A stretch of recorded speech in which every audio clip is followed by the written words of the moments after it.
Salut le gars, bienvenue dans le temple du spectacle. C'est parti.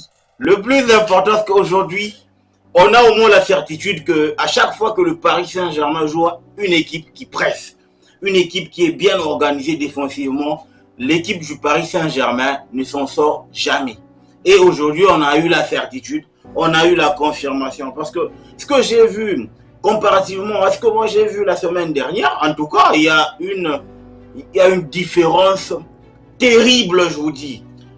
La semaine dernière, le Paris Saint-Germain réalise une sacrée performance face à Dortmund. Je me dis, waouh, le PSG là, il est ultra organisé. Le PSG là, c'était un PSG sérieux qui, aujourd'hui, fait maintenant ce qu'il veut. Mais je ne savais pas que Luis Enrique concoctait un plan foireux. Parce que sérieusement, essaie un peu de comprendre la logique, etc.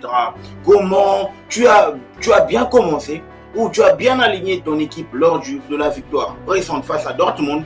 Tu viens chez Newcastle, tu te compliques la tâche pour rien. C'était quoi le projet de mettre Randal Kolo Muani sur le côté? C'était quoi le projet?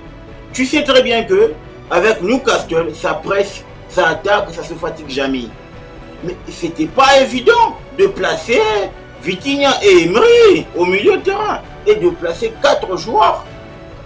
Randal Kolo Muani, Ramos, Mbappé et Dembélé dans le même match.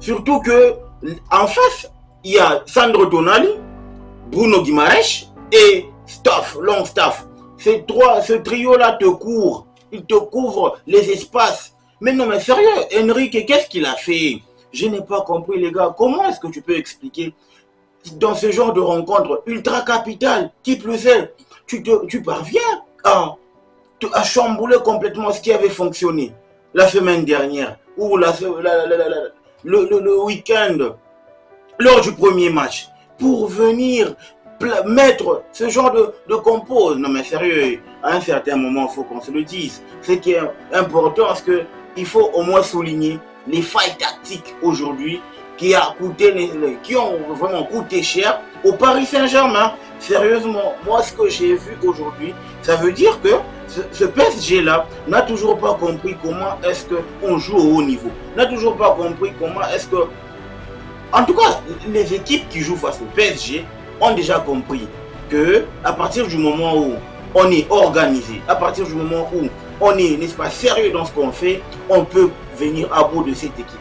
On peut, n'est-ce pas, si toutefois tout est bien cadré, tout est bien muselé, on peut, n'est-ce pas, rivaliser avec cette équipe. Mais malheureusement, entraîneur après entraîneur, vraiment, saison après saison, personne ne comprend, n'est-ce pas, cet aspect de choses-là. Personne ne comprend que il faut au moins s'adapter et mettre les bons joueurs, les bons pions pour faire un bon match.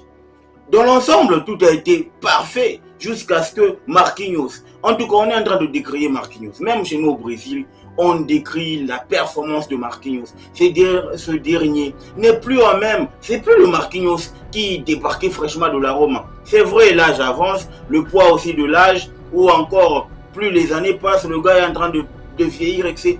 Non mais sérieux, on dit que plus le vin il vieillit, plus il est bon. À l'instar de Thiago Silva. Thiago Silva est toujours bon avec Chelsea. Mais Marquinhos, j'ai comme l'impression que le gars s'use. Le gars il est en train de vieillir et ça n'honore pas, ça n'augure rien de bon pour la suite de sa carrière au PSG.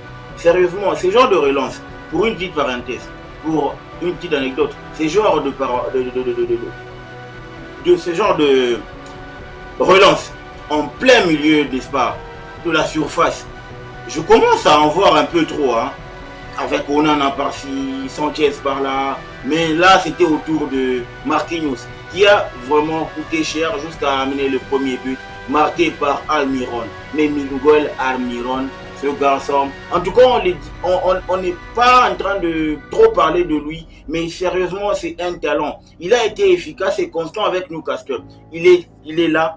Dans les bons, tout comme dans les pires moments de Newcastle, il est là. Il a toujours été là, ce Miguel Almiron. Le petit prodige paraguayen de Newcastle, ça fait pratiquement, si je ne m'abuse, sa 5e saison qui va être là, à Newcastle. Donc ça veut dire que c'est un cadre. Aujourd'hui, la saison qui commence avec Newcastle, en tout cas, Miguel Almiron est en train de réaliser une sacrée performance en ce début de la saison. Sérieux, chapeau à Eddie Howe, lui qui a vraiment su museler, n'est-ce pas, toute cette ribambelle, toute cette pléiade là des stars du PSG, même s'il n'y a plus trop de stars, mais quand même, ça reste le PSG, ça reste le plus grand club de France, ça reste, n'est-ce pas, le club le plus titré de la France, ça reste le club référencé en France. Mais aujourd'hui, tu sors ce genre de performance face à Luis Enrique, qui est un entraîneur qu'on ne peut plus présenter, un entraîneur expérimenté, ce genre de performance.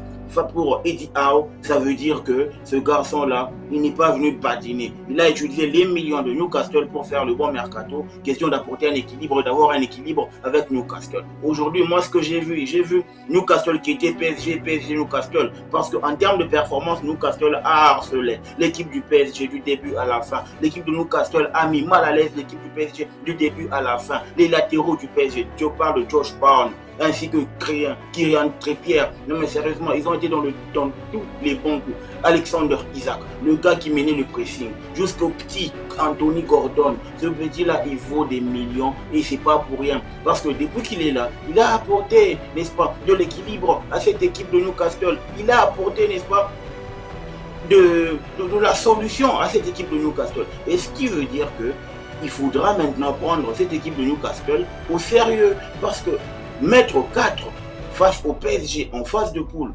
signalons que c'est la plus grosse défaite ou la plus lourde défaite du PSG dans la phase de poule.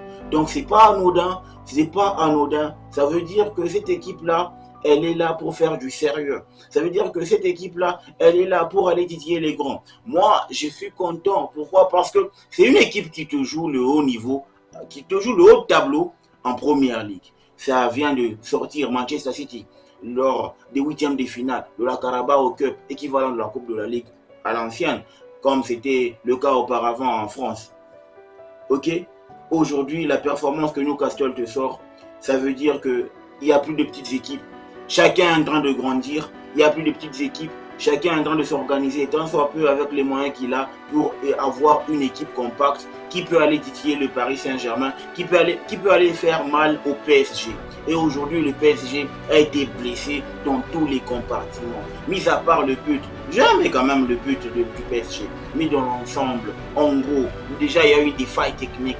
La compo n'était pas bonne pour moi. Côté PSG, j'ai décrié, n'est-ce pas, l'absence de Vitinha qui avait fait un bon match face à Dortmund. Comment le mettre au banc? C'était quoi d'abord le projet? Tu commences, n'est-ce pas, en 4-2-3-1. Randal Colomwani, moi je le trouve excellent en pointe.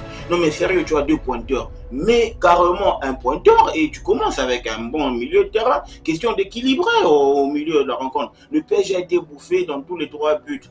Sérieux, le PSG, à part la deuxième mi-temps, en tout cas jusqu'à la 53e minute, le PSG n'avait jamais tiré au but, n'avait jamais cadré un tir dans le match. C'est aberrant, Quand tu sais que, hey, les gars, est-ce que Kylian Mbappé était là? Ah, je ne l'ai pas vu. Sérieux, pour moi, je croyais qu'il était peut-être en train de pioncer dans sa chambre, tranquille au pilou, etc. Mais est-ce qu'il était là? Ah, mais sérieux, Kylian Trippier, il a fait, n'est-ce pas, un match excellent jusqu'à éclipser totalement, littéralement, Kylian Mbappé. Non, mais sérieux. Là, on va maintenant savoir qui était leader technique du PSG. Parce que le gars, il est maintenant leader technique du PSG. Neymar n'est plus là. Voyons maintenant comment il va s'en sortir pour savoir réellement qui était le gars qui s'aimait le trouble dans le vestiaire du PSG. Ouais, qui aimait la fête, qui était fêtard, etc. Mais aujourd'hui, j'ai senti que son impact sur le terrain n'était pas optimal. Son impact sur le terrain n'a rien apporté. Il était vraiment l'ombre de lui-même. Raison pour laquelle je me dis, cette saison, Luis Enrique doit vraiment travailler pour remettre cette équipe-là sur le rail. Parce que c'est aberrant. À chaque fois qu'une équipe joue, n'est-ce pas, de manière compacte avec un bloc bien organisé, elle arrive toujours à bout du PSG. C'est écœurant. Plus de 10 ans et cette équipe n'est toujours pas en même de comprendre que parfois, il faut savoir acheter des bons joueurs de bons profils pour faire, n'est-ce pas, une belle figure dans la compétition européenne. En tout cas, pour moi, mon avis, c'est que j'applaudis Eddie Howe avec son équipe de Newcastle et j'encourage Luis Enrique à la prochaine fois qu'il puisse au moins, parce que la prochaine fois, c'est quoi? C'est le Milan qui arrive. La prochaine fois, ce sera, n'est-ce pas, une double confrontation.